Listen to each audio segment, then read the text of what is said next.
आए थे, हम लिख के आए थे कि कोयला के लेके किस दिन बहस करेंगे, विस्थापन को लेकर कब बहस करेंगे, हमको क्या बहस करना है। और 8 तारीख को, क्योंकि हमको आइडिया नहीं था कि 8 तारीख को शनिचर हवा छुट्टी मिलेगा, आज हम अपनी डायरी में लिख के आए थे कि जब 8 तारीख को मेरा सदन में विधानसभा के अंदर जब मेरे को मेरा बात रखने का समय आएगा, तो आज हम सरकार आसन के माध्यम से, आसन यानी जो सदन है, जो स्पीकर है, उनके माध्यम से राज्य की सरकार से आज हमारा मांग होता, डिमांड होता कि राज्य में 33% आरक्षण महिलाओं को तमाम नौकरियों में दिया जाए। ये मांग हम करने वाले थे, लेकिन क्योंकि आज छुट्टी हो गया है, कोई बात नहीं। अभी हर एक विभाग का बजट पे चर्चा होता है। जैसे कल ग्रामीण विकास पंचायती राज के बजट पे चर्चा था, परसों कृषि विभाग के बजट पे चर्चा था, तो जिस दिन महिला कल्याण बाल विकास के बजट पे चर्चा होगा, हम आपको कह के जा रहे हैं, और हम जो कहते हैं वो करते हैं। जब चर्चा होगा और उस चर्चा में जब हम भाग लेंगे, तो पूरी मजबूती के साथ कहेंगे कि हमारी बहनों को, हमारी दीदियों को, आधी आबादी को कम से कम अभी 1/3 आरक्षण इस राज्य में देने का काम करेगा तमाम नौकरियों में। चाहे वीडियो बनने का बात हो, सीओ बनने का बात हो, दरोगा बनने का बात हो, हवलदार बनने का बात हो, इंजीनियर बनने का बात हो, इस राज्य की तमाम नौकरियों में 100 में 33 महिलाओं को सुनिश्चित करना होगा। ये मांग है, क्योंकि ये समय, ये 21वीं सदी का समय है। निसंदेह ये समय महिला सशक्तिकरण का है, लेकिन हमें इस बात को नहीं भूलना होगा। जैसा जयमंती दीदी ने अपनी व्यथा को सुनाया, देवेंद्र दादा ने भी अपनी व्यथा को सुनाया कि हमने संघर्ष किया है, सरकारों ने प्रयास किया है, और आम जनमानस में भी एक चेतना जगी है कि समय बदला है। लेकिन इसके बाद भी हमें इस बात को मानना होगा कि आखिर ये जो समाज है, जो कई हजार सालों से जिसका अस्तित्व है, इसकी सोच कहीं ना कहीं पुरुष प्रधान रही है। ये जो समाज है, इस समाज का जो आधार है, इस समाज का जो व्यवहार है, ये आपको मानना होगा। भले वो आपके भाई हैं, आपके चाचा है, आपके मामा है, या आपके पति है, या आपके कोई भी है तो पुरुष। और ये समाज का जो आचरण रहा है, व्यवहार रहा है, वो कहीं ना कहीं पुरुषवादी रहा है। इसीलिए तो सन 1950 में इस देश के राष्ट्रपति बने थे डॉक्टर राजेंद्र प्रसाद। 75 साल बाद आज इस देश की राष्ट्रपति है द्रौपदी मुर्मू। उनको भी राष्ट्रपति बोला गया था, और आज इनको भी राष्ट्रपति बोला जाता है। यानी 75 सालों में इस पुरुष प्रधान देश को महिला के लिए वो शब्द नहीं मिला कि अगर महिला यहाँ आएगी तो उसे क्या कहेंगे। अरे भाई ठीक है, पुरुष राष्ट्रपति हो सकता है, एक महिला के लिए तो अलग शब्द होना चाहिए था, या फिर कोई ऐसा शब्द चुनते राष्ट्रपति के लिए जो दोनों के लिए होता। बताइए, राष्ट्रपति महिला के लिए उचित है? यानी 75 सालों में इस देश के बुद्धिजीवी लोगों को एक शब्द नहीं मिला कि अगर कोई महिला यहाँ पे आएगी तो उसे क्या कहेंगे। राजेंद्र प्रसाद भी राष्ट्रपति, डॉक्टर एपीजे अब्दुल कलाम भी राष्ट्रपति, प्रणब मुखर्जी भी राष्ट्रपति, और प्रतिभा सिंह पाटिल और द्रौपदी मुर्मू भी राष्ट्रपति। तो ये आपको मानना होगा, ये पितृ प्रधान सोच की देन है। अभी एक हम लोग कहावत पढ़ते हैं अंग्रेजी में, मैन इज मॉर्टल। कहा भाई वोमेन कहाँ चली गई? वो अमृत पी गई है क्या? बड़ा हमने अंग्रेजी में कहा होता, मैन इज मॉर्टल।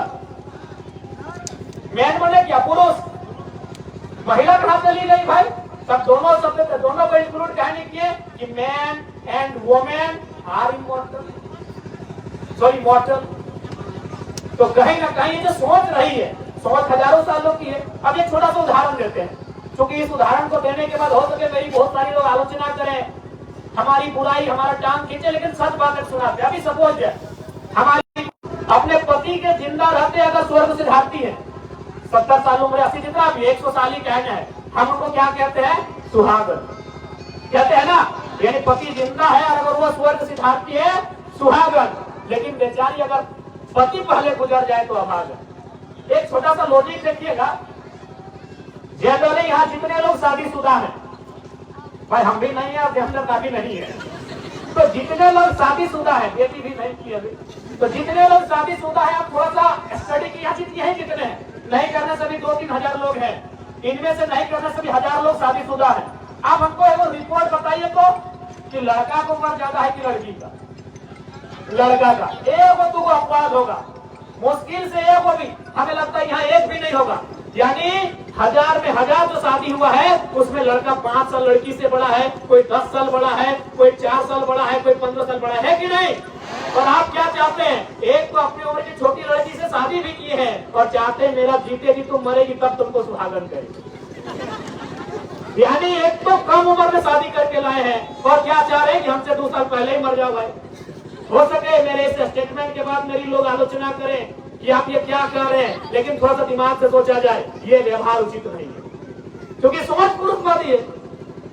इस समाज का निर्माण ही पुरुषवादी सोच से हुआ है। सिंपल बात है कि तुमसे शादी भी करेंगे, तुम छोटी है हमसे 10 साल और हमसे 10 साल पहले गुजर जाओ तब ठीक है।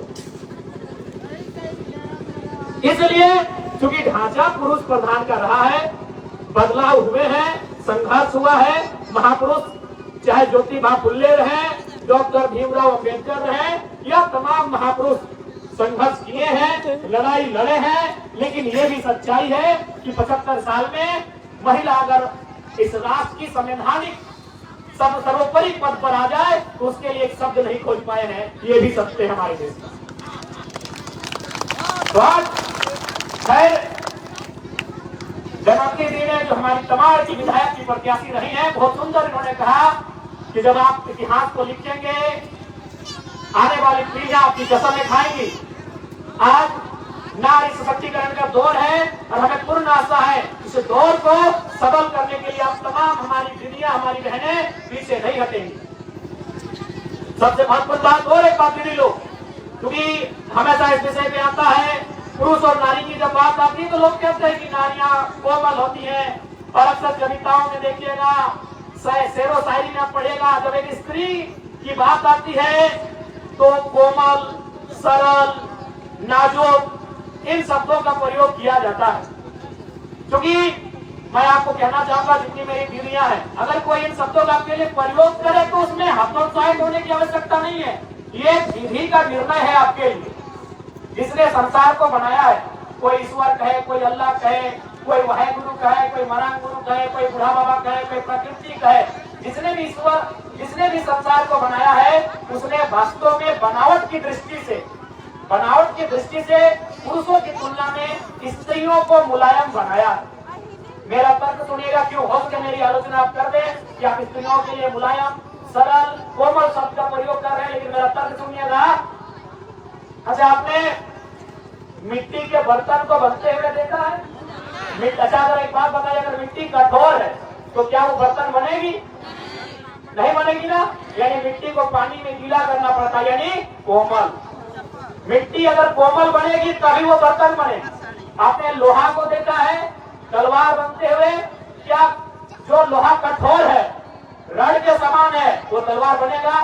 नहीं बनेगा। उस लोहे को अगर आग में गलाएंगे, तपाएंगे, यानी कोमल, उसके व्यवहार में परिवर्तन करके उसे कोमल बनाएंगे, उसे नाजुक बनाएंगे, तभी वो तलवार बनेगा। तो मेरे कहने का मतलब है कोमल उसको बनना पड़ेगा जिसको आविष्कार करना। आप बिना कोमल बने, बिना सरल बने, बिना कोमल बने आप आविष्कार नहीं कर सकते हैं। आप देखो जंगल की लकड़ी को ले आइए, वो लकड़ी तभी सीधी होगी, जो लकड़ी टेढ़ी है वो लकड़ी तभी सीधी होगी जो कच्ची हो, यानी कोमल हो। अगर वो सूख जाएगी तो टूट जाएगी, लेकिन सीधी नहीं होगी। इसका मतलब क्या है? अगर आपको आविष्कार करना है, आविष्कार मतलब सृजन, आविष्कार यानी नया, तो आपको कोमल बनना पड़ेगा। और विधाता ने स्त्रियों को उनके गर्भ में आविष्कार का दिमाग सौंपा। ये विधाता का निर्णय है, ये प्रकृति का अटल सत्य है कि जिसको आविष्कार करना है उसे कठोर बन के नहीं कोमल बनना होगा। तो यदि आपको कोई कहे कोमल, तो भैया उसके पीछे कारण यही है कि आपके गर्भ में, आपकी कोख में, चाहे देवेंद्र महतो रहे, जयराम महतो रहे या धरती मुंडा रहे, उनका आविष्कार हुआ है। हमारा आविष्कार आपके गर्भ में हुआ है। तो अगर आप कोमल नहीं होती, आविष्कार हमारा नहीं हो पाता। मिट्टी बर्तन तभी बनेगी जब वो कोमल बनेगी, कठोर मिट्टी से बर्तन नहीं बनता है। तो यदि इस तर्क को जानना होगा कि विधाता ने स्त्री के बनावट को कोमल सांचे में इसलिए ढाला है तो उसके गर्भ से सृष्टि का सृजन होना है। और क्योंकि समय नहीं है, हमको भी फिर धनबाद जाना है, फिर सुबह रांची आ जाना है, बड़ी भागना है। कितना कहेंगे? स्त्री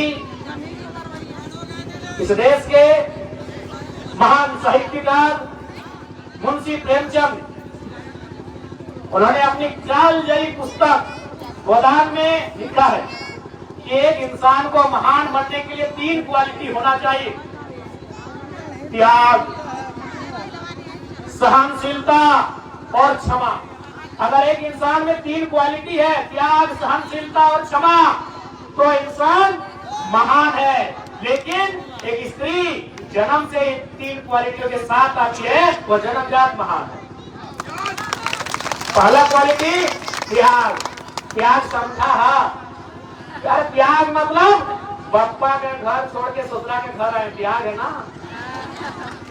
सबसे बड़ा त्याग तो यही हुआ, जब जन्म कहीं हुआ, फले फूले कहीं, खेले कूदे कहीं और दौड़ के चले आए कहीं। सबसे बड़ा त्याग ये त्याग नहीं कोई कर सकता, ये जन्मजात एक स्त्री करती है, इसीलिए वो महानता की श्रेणी में आती है। त्याग करते हैं ना। एक स्त्री विहीन होती है, विहीन बुझा? विहीन, अरे धान लगाने से पहले विहीन लगाते हैं। हाँ, हम लोग धनबाद को कर्म विहीन बोलते हैं, आफर बोलते हैं, आप क्या बोलते हैं? विहीने बोलते हैं। तो एक स्त्री विहीन होती है, कैसे मालूम है? ना विहीन लगता है एक जगह, लेकिन उसको उठा के फिर लगाना पड़ता है पूरे खेत में। वही होती है स्त्री, लगती है कहीं और, जन्मते कहीं और कहीं जाके संवारती है, सजाती है कहीं और।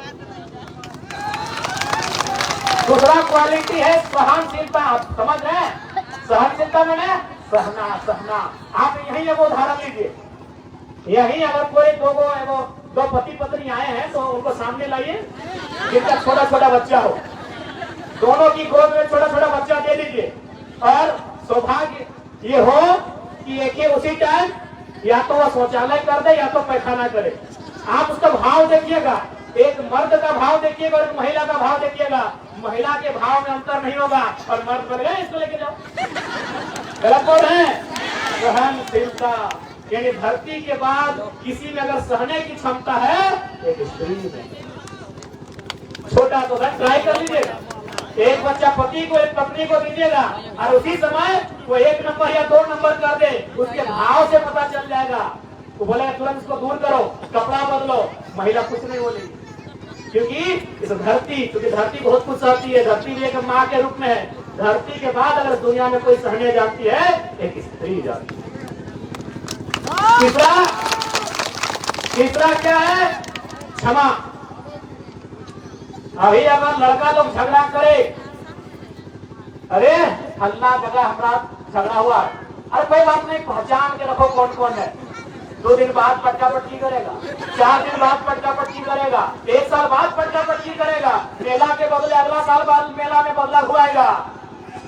अब सोच के देखिए, अगर स्त्री का भी वही व्यवहार हो जाए तो देश में रोज नया महाभारत होगा। इसलिए स्त्री क्या करती है? जाओ माफ कर दिया, तुम हमको दुख दिया, तुम हमको सताया, तुम हमको धोखा दिया, तुम हमारे साथ क्या किया, जाओ अपना दिल को बड़ा किए, तुमको माफ कर दिया। एक जीवन काल में, अपने बाल्य काल से युवा अवस्था से लेके इस संसार को त्यागने तक एक स्त्री जितना लोगों को माफ करती है, शायद ही कोई कर पाए। माफ यानी क्षमा करना। इसलिए आज नारी दिवस के अवसर पर मैं तमाम दीदियों से, तमाम बहनों से आग्रह करूंगा कि 21वीं सदी आपका है, बस आप सार्थक होकर एक दिशा में चलने का काम करें। अंत में इतना ही कहेंगे, क्या 21वीं सदी की नारी है, ये केवल बेलन लेकर रोटी ही नहीं पकाती है। ये बेलन लेकर केवल रोटी ही नहीं पकाती है, जरूरत पड़े तो बम लेकर दुश्मनों के कैंप भी फोड़ आती है। ये 21वीं सदी की नारी है, ये केवल पाउडर और काजल लगाकर श्रृंगार ही नहीं करती है। ये केवल पाउडर और काजल लगाकर श्रृंगार ही नहीं करती है, समय आने पर आंखों में अंगार भी बढ़ती है। ये 21वीं सदी की नारी, ये 21वीं सदी की नारी है। ये केवल पर्दे के पीछे से शर्माती नहीं है, ये 21वीं सदी की नारी है। घूंघट की आड़ में केवल शर्माती नहीं है, अगर हक की बात आए, अधिकार की बात आए तो सामने से शेरनी की तरह घुर्राती भी है। ये 21वीं सदी की बात है। तो आज जितना भी दीदी मन बहन मन आइले हा, आंकले हा, जुटले हा, तो इनके एगो बतिया साफ साफ बोले चाहिए कि भाई मन के जब तोहनी के जरूरत पड़ता है, सड़क में पड़ता है तो सड़क में तोहनी साथ ही है, सदन में पड़ता है तो सदन में तोहनी साथ ही है। इसलिए आज एक भाई होने के नाते हम इनके जहां तोहनी के जरूरत पड़ता है तोहनी के साथ खड़ा रहो। हाँ, थोड़ा सा आवे में लेट है सकल है, क्योंकि हमारे घर है धनबाद, तो आवे में थोड़ी मनी लेट है सकल है, लेकिन अगर तोहनी के संदेश हमारे तक पहुंचला है कि तोहनी कोई दुख दुखवास में हा, तो निश्चय ही तोहनी बीच हम उपस्थित रहो। बाकी ज्यादा समय ना बोलत है, बहुत दूर जाए घर भी जाना है, लगभग 3 साढ़े 3 घंटा का रास्ता है, फिर बिहाने घूर आना है। तो सेले आज फिर से अंतर्राष्ट्रीय महिला दिवस के बहुत बहुत शुभकामना।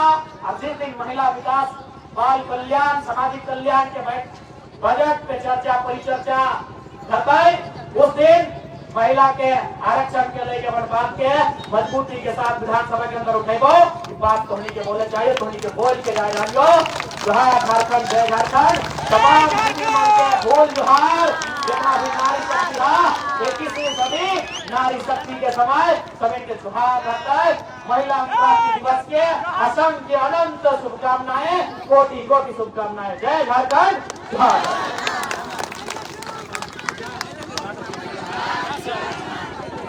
पलटो